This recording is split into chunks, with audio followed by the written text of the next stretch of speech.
नमस्कार। ज्योतिषीय श्रृंखला की इस कड़ी में आपका हार्दिक स्वागत है। ज्योतिष के द्वारा जातक में उत्पन्न होने वाले रोगों का निर्णय हम किस प्रकार करते हैं, इसके अध्ययन के क्रम में आइए हम कंठ रोगों की बात करते हैं। ग्रहों की वो कौन सी स्थितियां हैं जो जातक में कंठ रोग उत्पन्न करती हैं। कंठ रोग अर्थात गले का रोग। पहला पॉइंट है, यदि तृतीय बुध के साथ होकर कहीं भी बैठा हो तो जातक को कंठ की बीमारी होती है। कुंडली में तृतीय भाव का स्वामी बुध के साथ स्थित होकर के किसी भी भाव में बैठा हो तो जातक कंठ रोगी होता है। यदि कोई नीच राशिस्थ ग्रह शत्रुगृही होकर सूर्य से अस्त हो तो ऐसे जातक को विष प्रयोग से अर्थात विष के भक्षण से कंठ की बीमारी होती है तथा रोगग्रस्त होने के कारण जातक का बहुत धन व्यय होता है। क्या है कि कोई भी ग्रह अपने नीच राशि में होकर के और सूर्य के द्वारा अस्त हो।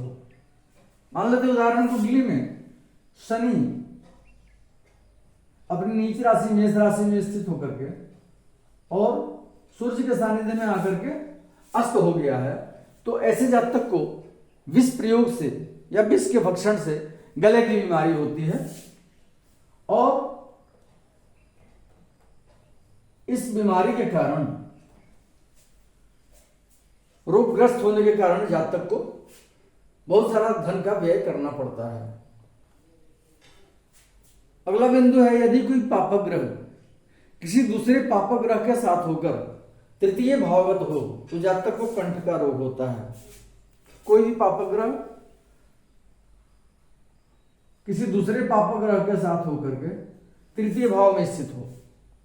उदाहरण कुंडली में देख लेते हैं कि मंगल शनि के साथ होकर तृतीय भावगत हो तो ऐसी स्थिति में जातक को कंठ रोग होता है। कंठ का रोग जातक को उत्पन्न होता है।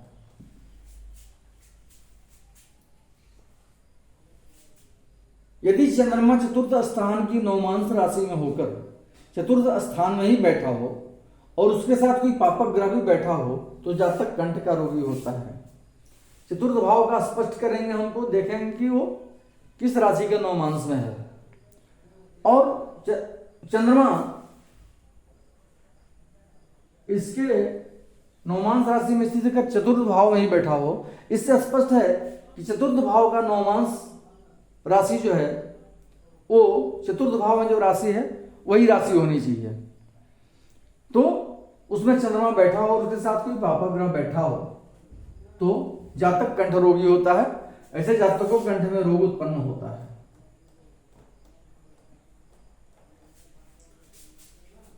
अगला पॉइंट है, यदि लग्नेश सूर्य के साथ होकर षष्ठ अष्टम अथवा द्वादश भाव में हो तो जातक को तापगंड रोग होता है।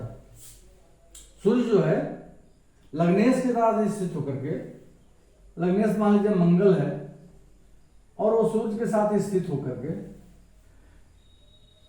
दो स्थान में बैठा हो, षष्ठ में अष्टम में अथवा द्वादश भाव में बैठा हो तो इस स्थिति में जातक को तापगंड रोग होता है। गले में जो बीमारी होती है गंगा रोग जिसको बोलते हैं, उसको गलगंड बोलते हैं, इस तरह का रोग जातक में उत्पन्न होता है। अगले वीडियो में हम कुछ अन्य रोगों को लेकर के उपस्थित होंगे। नमस्कार।